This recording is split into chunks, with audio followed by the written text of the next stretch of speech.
भारत का ऐतिहासिक विकास। इतिहास से पहले के समय से वर्तमान तक। इतिहास से पहले का समय, प्री हिस्ट्री। आदिम मानव विकास। अफ्रीका से प्रवास और भारत में मानव बस्तियां। गुफा चित्र, भीमबेटका जैसे स्थल। आग और औजारों का आविष्कार। पाषाण युग। पुरापाषाण, शिकार व संग्रह। मध्य पाषाण, छोटे औजार। नवपाषाण, खेती और स्थायी निवास।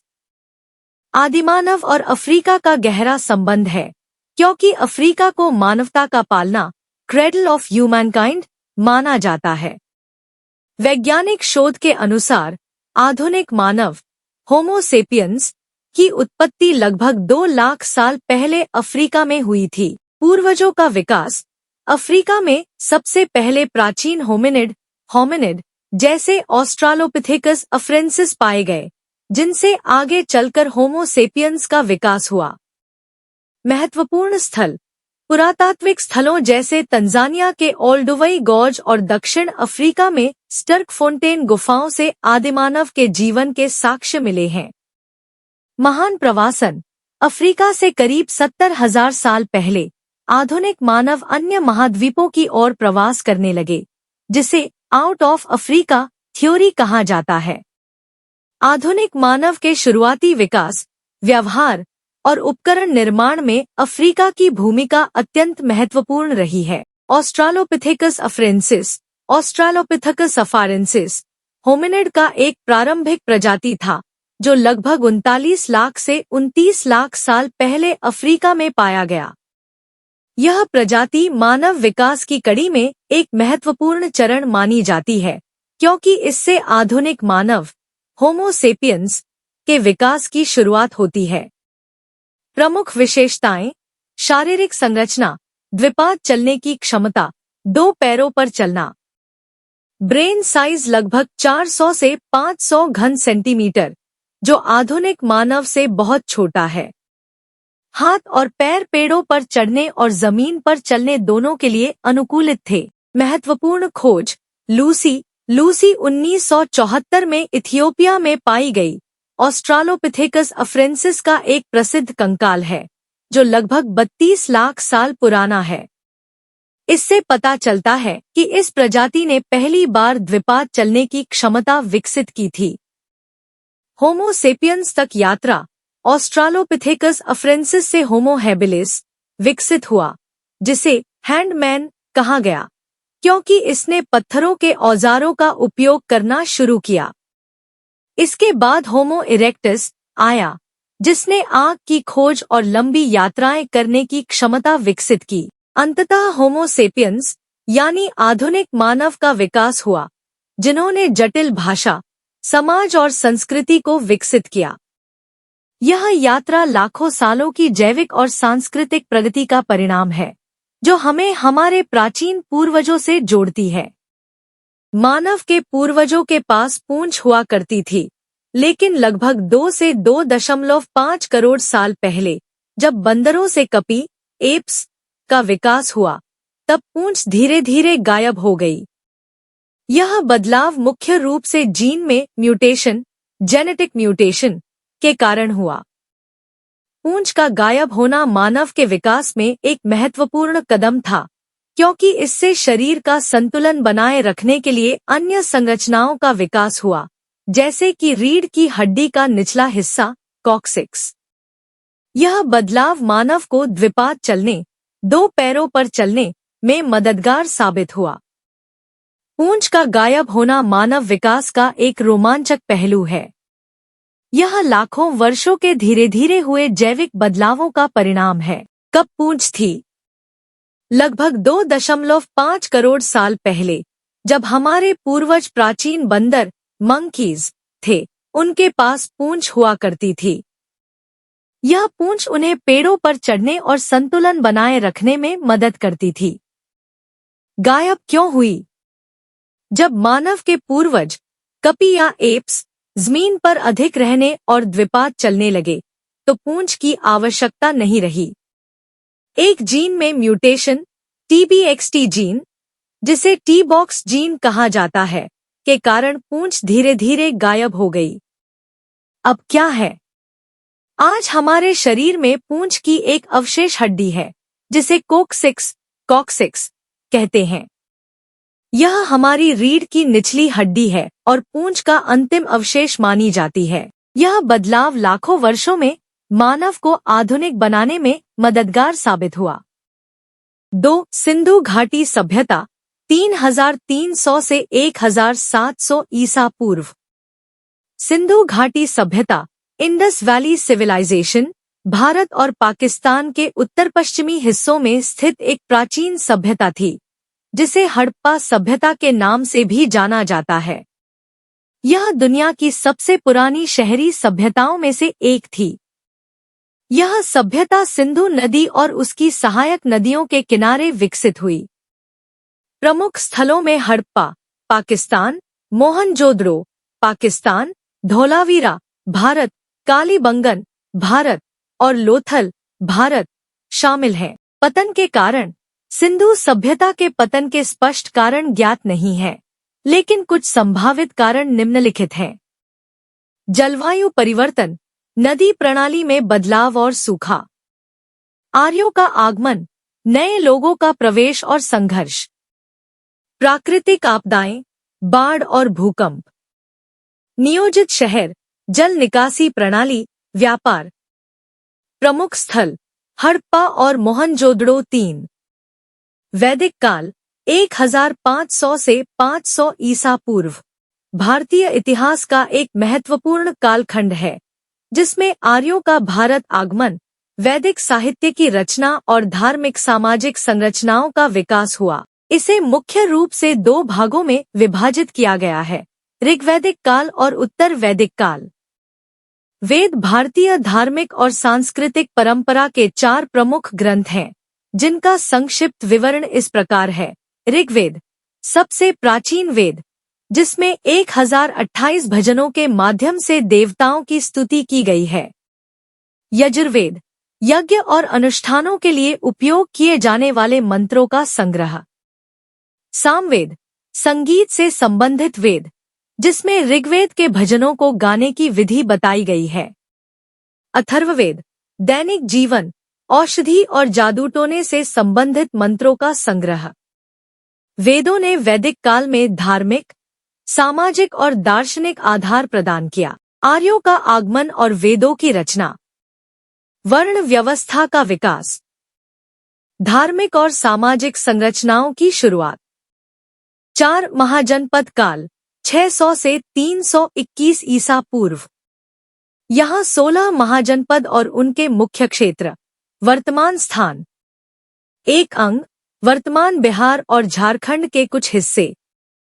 2 मगध, आधुनिक बिहार। 3 काशी, वर्तमान वाराणसी और उसके आसपास का क्षेत्र, उत्तर प्रदेश। 4 कौशल, उत्तर प्रदेश और नेपाल का तराई क्षेत्र। 5 वज्जी, बिहार और नेपाल के कुछ हिस्से। 6 मल्ल, उत्तर प्रदेश और नेपाल का क्षेत्र। 7 चेदी, वर्तमान बुंदेलखंड, मध्य प्रदेश और उत्तर प्रदेश का क्षेत्र। 8 वत्स, आधुनिक प्रयागराज, उत्तर प्रदेश। 9 कुरु, हरियाणा और दिल्ली क्षेत्र। 10 पांचाल, उत्तर प्रदेश के बरेली और रुहेलखंड का क्षेत्र। 11 मत्स्य, अलवर और जयपुर, वर्तमान राजस्थान। 12 शूरसेन, मथुरा, वर्तमान उत्तर प्रदेश।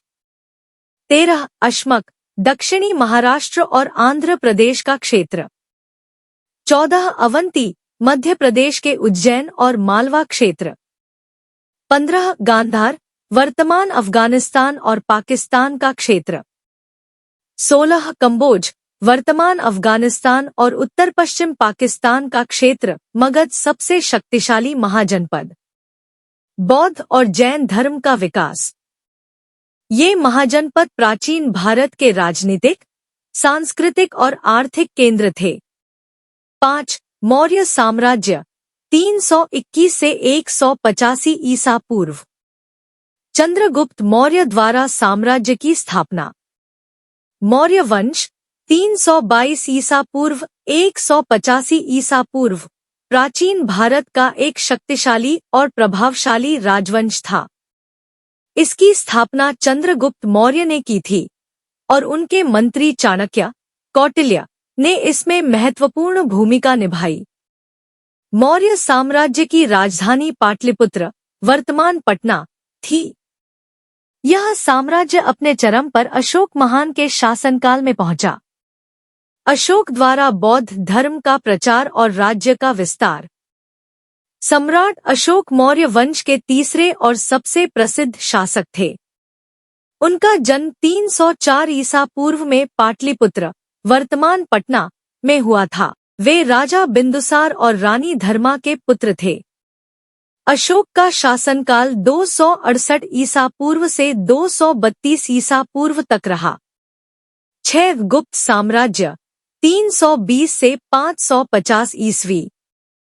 स्वर्ण युग, कला, विज्ञान, साहित्य का उत्कर्ष, मुख्य शासक और उनकी उपलब्धियां। चंद्रगुप्त प्रथम 319 से 335 ईस्वी। गुप्त साम्राज्य के संस्थापक। लिच्छवी राजकुमारी कुमारदेवी से विवाह कर राजनीतिक शक्ति को मजबूत किया। महाराजाधिराज की उपाधि धारण की। समुद्रगुप्त 335 से 375 ईस्वी। उन्हें भारत का नेपोलियन कहा जाता है।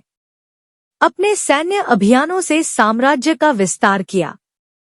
कला और संगीत के संरक्षक। चंद्रगुप्त द्वितीय, विक्रमादित्य 375 से 415 ईस्वी। उज्जैन को दूसरी राजधानी बनाया। उनके शासनकाल में सांस्कृतिक और वैज्ञानिक उन्नति हुई। प्रसिद्ध चीनी यात्री फाह्यान उनके समय भारत आए। कुमारगुप्त और स्कंदगुप्त। कुमारगुप्त ने नालंदा विश्वविद्यालय की स्थापना की। स्कंदगुप्त ने हूणों के आक्रमण को रोका। प्रमुख विद्वान आर्यभट्ट, कालिदास। 7 अन्य साम्राज्य और राजवंश 550 से 1200 ईस्वी। सातवाहन, कुषाण, पल्लव, चोल आदि का योगदान। सातवाहन वंश प्राचीन भारत के आंध्र प्रदेश और महाराष्ट्र क्षेत्रों में लगभग 230 ईपू से 220 ई के बीच शासन किया। अमरावती कला के लिए प्रसिद्ध। कुषाण वंश लगभग 30 ई से मध्य एशिया से आए। सम्राट कनिष्क के तहत बौद्ध धर्म और गांधार कला का विकास। पल्लव वंश 4वीं से 9वीं शताब्दी तक दक्षिण भारत में कांचीपुरम से शासन किया। महाबलीपुरम के मंदिरों के लिए जाने गए। चोल वंश 9वीं से 13वीं शताब्दी तक दक्षिण भारत में तंजावुर से शासन, भव्य मंदिर निर्माण और संगठित प्रशासन के लिए प्रसिद्ध। दक्षिण भारत में चोल साम्राज्य का उत्कर्ष। 8 दिल्ली सल्तनत 1206 से 1526। गुलाम, खिलजी, तुगलक, सैयद, लोदी वंश। इस्लामी संस्कृति और वास्तुकला का प्रभाव। दिल्ली सल्तनत मध्यकालीन भारत का एक महत्वपूर्ण साम्राज्य था, जो 1206 से 1526 तक अस्तित्व में रहा। इसे 5 वंशों ने शासित किया। गुलाम वंश 1206 से 1290 उदास्माइली। इसकी स्थापना कुतुबुद्दीन ऐबक ने की। यह वंश तुर्क मूल का था। खिलजी वंश 1290 से 1320 उदास्माइली। अलाउद्दीन खिलजी इस वंश के प्रमुख शासक थे।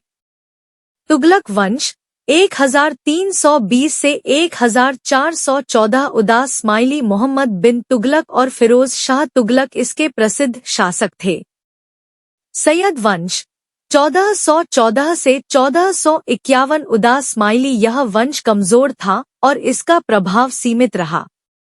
लोदी वंश 1451 से 1526 उदास्माइली। इब्राहिम लोदी इस वंश के अंतिम शासक थे। 1526 में पानीपत के युद्ध में बाबर ने लोदी वंश को हराकर मुगल साम्राज्य की नींव रखी। दिल्ली सल्तनत ने प्रशासनिक व्यवस्था, कला, और वास्तुकला में महत्वपूर्ण योगदान दिया। कुतुब मीनार और अलाउद्दीन का दरवाजा इसके उदाहरण हैं। 9. मुगल साम्राज्य 1526 से 1857। बाबर से औरंगजेब तक कला, संस्कृति और प्रशासन का विकास। अकबर की नीतियां और शाहजहां द्वारा ताजमहल निर्माण। बाबर 1526 से 1530 मुगल साम्राज्य का संस्थापक था। हुमायूं बाबर का पुत्र 1530 से 1540 और 1555 से 1556 ईस्वी, जिन्होंने कठिनाइयों के बाद साम्राज्य को पुनः स्थापित किया। अकबर 1556 से 1605 महान सम्राट, जिन्होंने साम्राज्य को विस्तार दिया और सुलह-ए-कुल की नीति अपनाई। जहांगीर 1605 से 1627 कला और संस्कृति के संरक्षक। शाहजहां 1628 से 1658 ताजमहल के निर्माता और वास्तुकला के प्रेमी। औरंगजेब 1658 से 1707 साम्राज्य का सबसे बड़ा विस्तारक, परंतु धार्मिक कट्टरता के लिए विवादास्पद। बहादुर शाह प्रथम 1707 से 1712 औरंगजेब के बाद सत्ता संभाली। जहांदार शाह 1712 से 1713 अल्पकालिक शासन। फर्रुखसियर 1713 से 1719 कमजोर शासक, जिनके समय में मुगल साम्राज्य कमजोर हुआ। मुहम्मद शाह 1719 से 1748 रंगीला के नाम से प्रसिद्ध। अहमद शाह बहादुर 1748 से 1754 कमजोर शासन। शाह आलम द्वितीय 1760 से 1806 अंग्रेजों के प्रभाव में शासन। अकबर द्वितीय 1806 से 1837 नाममात्र के सम्राट। बहादुर शाह जफर 1837 से 1857 अंतिम मुगल सम्राट। 1857 के विद्रोह के बाद अंग्रेजों द्वारा निर्वासित। 10. ब्रिटिश औपनिवेशिक काल 1757 से 1947। प्लासी की लड़ाई 1757 के बाद अंग्रेजों का प्रभुत्व, 1857 का विद्रोह और भारतीय स्वतंत्रता संग्राम। 1947 में स्वतंत्रता प्राप्ति। प्लासी का युद्ध 23 जून 1757 को बंगाल के नवाब सिराजुद्दौला और ब्रिटिश ईस्ट इंडिया कंपनी के बीच हुआ। यह युद्ध पश्चिम बंगाल के पलासी नामक स्थान पर लड़ा गया।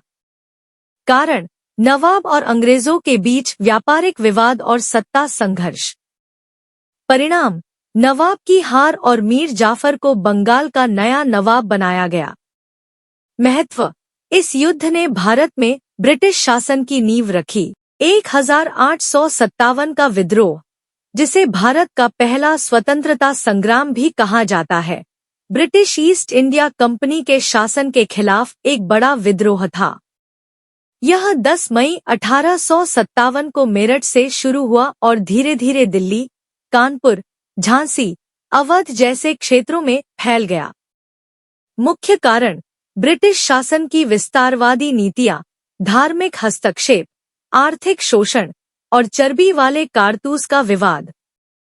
प्रमुख नेता, रानी लक्ष्मीबाई, तात्या टोपे, नाना साहेब, बहादुर शाह जफर और कुंवर सिंह। परिणाम, विद्रोह असफल रहा, लेकिन इसने भारतीय स्वतंत्रता संग्राम की नींव रखी। इसके बाद भारत का शासन ब्रिटिश क्राउन के अधीन आ गया। 11. स्वतंत्र भारत 1947 वर्तमान।